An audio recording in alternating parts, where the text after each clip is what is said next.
We are the Malta Eurovision Song Contest 2023, and with us now is Bradley, and he sings the song Blackout in one word. Yes. Hi, Bradley, nice to meet you. Same here, nice to meet you. So you're a newcomer to the competition. Exactly. You've never been on the Malta Eurovision stage? No, this is the first time. So what triggered for you to give you the desire to do this? I've been a Eurovision fan ever since I was young. I used to always like watch Eurovision, act like a judge, give my points to the entries and criticize outfit, staging, etc. So I always loved Eurovision. This year I think I had the perfect song and it's my first entry. So I said let's go for it. And my first entry led me to now the semi-finals of the Malta Eurovision. So. Wow, that's an amazing story there. So, what songs in the past, when you were the judge of Eurovision songs, did you vote for 12 points? So basically, your favorite Eurovision songs. There were a lot of good songs from Eurovision. I think one of my favorite songs is "Beautiful Mess" by Christian Costa from Bulgaria. I loved Brividi last year.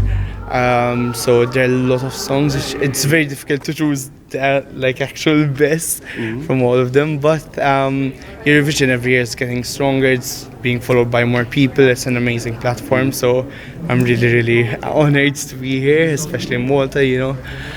So yeah, I'm finally living my dream. But you realize that when you are going onto this stage, it's not only watched by Maltese. There's a whole fan community watching the national finals. Exactly. And doesn't that make you nervous to know that there's so many people watching you? It makes me nervous, but in a way excited, since, as you said, I'm a newcomer, so it's the first time most people are watching me perform. So even though the nerves are there, of course, the excitement and everything, but it makes me look forward for the next experience after Eurovision. We have more material which we'll be working on to release. So it's always nice to meet new fans. Ever since I was announced in Eurovision, a lot of fans started contacting me, following me. I received amazing feedback about my songs from fans from different countries. So yes. So the people watched it. Exactly. Fantastic. So how does it feel then for you to be a star already? It's nice, it's exciting. In a way, it makes you a little bit nervous in a way that, of course, people now have seen me. So you need to always work to always increase the standard. So if people now have seen my performance that is of this level, I need to work to release new material which goes above that level, since people always accept more and expect more and better. So you can't stay basically on the same edge, but you need to always keep going up. You have a good mindset. This is exactly what you said is exactly what's happening. Exactly. Wow, fantastic. So let's talk about the song that you have in the running. What type of music is it, and how will you stage it? So Blackout is a cinematic ballad. It speaks about the masks we wear, the scars we face throughout our lives. The message I want to sort of put out there to inspire people is that everyone has scars. We've all been to difficult past, some bad experiences, etc. But scars are permanent. But you have two options: either use the scars and you sort of pity yourself for them, or else you use those scars to your advantage to make you stronger and basically encourage you to face next challenges, be strong, be mentally healthy. And it's okay to not be okay. Today there are alternatives. There are people, places you can go to seek for help. So I encourage people to, if they're not feeling well, if they have scars which are bothering them, if they feel that they're not strong enough, seek for help, because it will help you become stronger, it will help you grow a thicker skin around you. So that's the message I want to put out there. Everyone has scars. But we need to use them in our advantage to grow stronger, grow thicker skin.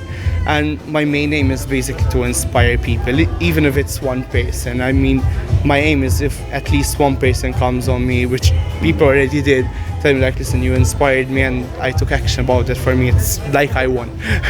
Wow, nice. Very, very good message there. Now, you are being on the Maltese Eurovision stage now, so it's a step before Eurovision, and there's a big history of Malta at Eurovision itself. What are the memories when you watched Malta Eurovision in the past and favorites you have from there? I mean, Malta as a country in Eurovision is always in a way an underrated country. I mean, we're not as big as other countries, so we're one of the smallest countries competing. I think the second smallest, because the smallest are San Marino, so we never have that strength like other countries have, such as Sweden, an example. But I mean, for the small island, we are, I think, sent really good songs. My personal favorite song which Malta have ever sent is, I think, Warrior by Amber, which Amber is actually hosting the Malta Eurovision this year. I think that was the strongest song, and I think my personal favorite. And from all the years, I think that was the year where I literally said that, listen, this year we actually deserve to make it through.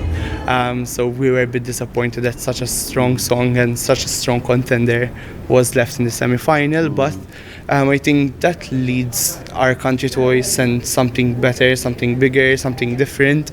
And I think during these recent years, we've managed to send some different songs. We managed to, I think, strengthen Malta's name in Eurovision. So yeah, the level is continuously increasing, and as I said, even personally, it's up to the country to always send something bigger, something better.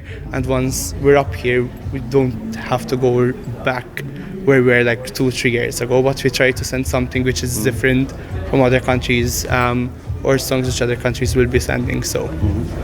You said before the song you're singing is a ballad. Blackout is a ballad. Do you also sing other music, pop, rock, or only ballads? Personally, I sing pop, classical, some musical, and I think my sort of thing is to cross over genres. So I pretty much like to mix genres in my performances, so such as pop and classical, like crossover, or musical and pop. So I try to sort of experiment to give a different sort of picture of a cover. Like personally, when I cover a song, I try to do completely different from the original. I don't like keeping songs like they are, and I think it's there. I mean, I've had several experiences abroad. I mean, I competed in 13 or 14 different countries for now. Wow. Was invited to like 23 countries to perform. So yeah, I think I try to put an original picture out there to try to be different from others and sort of also stand out at the same time. Wow, that's amazing. So you're like kind of almost an all-rounder. You would yeah, say, sort of. I You're try trying to mixing experiment songs, a bit, because once you start experimenting, that's where sort of fruitful things start coming out, because he's like, this like suits me, this not that much, and you start sort of mixing and mashing and to produce that sort of original material of yours. Wow. Do you play instruments too? You're a musician No, as I've such? started learning the piano during COVID, but till now I don't have any your instrument. instrument is your voice, basically. Right now, yes. Super. And let me see. I had one more question that I'll just gonna. Where is it? Oh yeah. When you sing, you also let's say in your repertoire of music of your songs, do you also have Eurovision songs that you cover? Yes, I do. I have Beautiful Mess, Grande Amore by Il Volo. Wow. I used to have It's My Life from Romania, Hold Me from Azerbaijan.